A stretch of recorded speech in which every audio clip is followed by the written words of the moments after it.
طرف لاگو ہوتا ہے آزاد کشمیر میں ہم پابند ہیں کہ ایک تو اس کے حوالے سے الیکٹریسٹی ایکٹ بھی موجود ہے اور دوسرا یہ ہے کہ آزاد کشمیر کی عدلیہ کے فیصلے بھی موجود ہیں. کیا ایسی کوئی سچویشن ہے؟ اچھا سر، اسی عدلیہ کا دریا بچاؤ کی ریٹ پہ فیصلہ آیا ہوا ہے. 4 سال ہو گئے ہیں، 2019 کا فیصلہ ہے.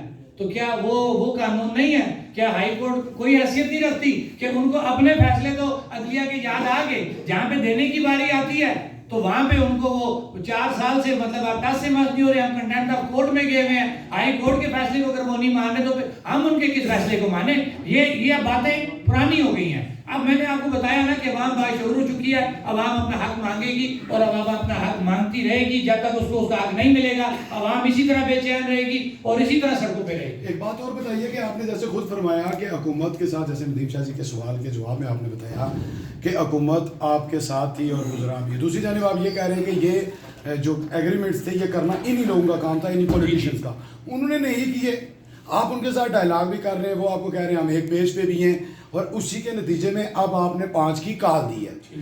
اب اگر 5 کی کال نہیں ہوتی، آپ کی 5 والی کال بھی کامیاب نہیں ہوتی، تو اس کا اگلا نائے عمل کیا ہوگا؟ اور جو بات ندیم شاہ جی نے آپ سے 2 دفعہ بھی پوچھی کہ اس کے بعد پھر آپ کو یہ پتہ چل چکا ہے کہ یہ سٹیک ہولڈر نہیں ہے، تو کس سٹیک ہولڈر سے بات کی جائے گی اور آگے کا لائے عمل کیا؟ اچھا دیکھیں جی، میں برملا یہ بات کروں گا، میں ان چیزوں سے نہیں ڈرتا. سٹیک ہولڈر جو ہے نا سر، وہ آپ کو بھی پتا ہے، ہمارے حکمرانوں کو بھی پتا ہے اور پاکستانی حکمرانوں کو بھی پتا ہے کہ اصل سٹیک ہولڈر کون ہے. تو اس میں کوئی چھپانے والی بات نہیں، کیونکہ اب سارے لوگ اوپن ہو چکے ہیں. تو وہ کیونکہ سیاسی بات ہو جائے گی اگر میں کسی بندے کا نام لوں گا، کس نے ایکسپوز کی، کیا کیا، یہ سب کو پتا ہے کہ اصل سٹیک ہولڈر کون ہے.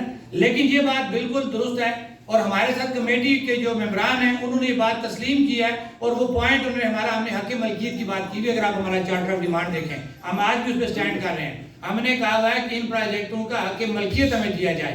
حق ملکیت کا یہ مطلب ہم نے نہیں کہا کہ ہم جا کے اس کو ہینڈ اوور کر لیں.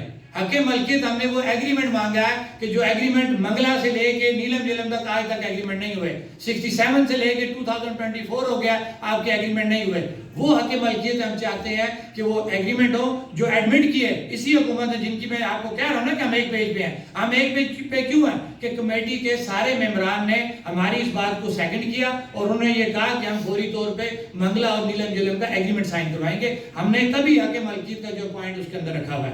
اور جو بات آپ نے کی کہ کون ہے، وہ میں نے اشاروں کنائیوں میں بتا دی بات کہ یہاں کے بھی مالک کون ہے، پاکستان کے بھی مالک کون ہے، وہ سب کو پتا ہے. اور ہم انہی سے یہ ریکویسٹ کرتے ہیں کہ اس معاملے کو سیٹل کریں تاکہ ہم بھی جوش و جذبے سے جو ہے وہ حقیقی جو ہے وہ 5 یوم یکجہتی کشمیر بنائیں.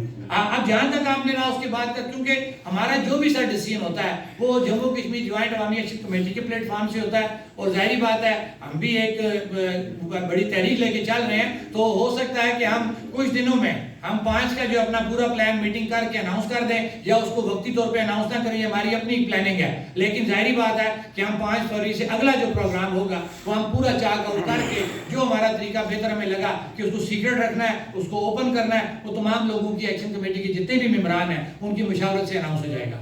5 فروری کی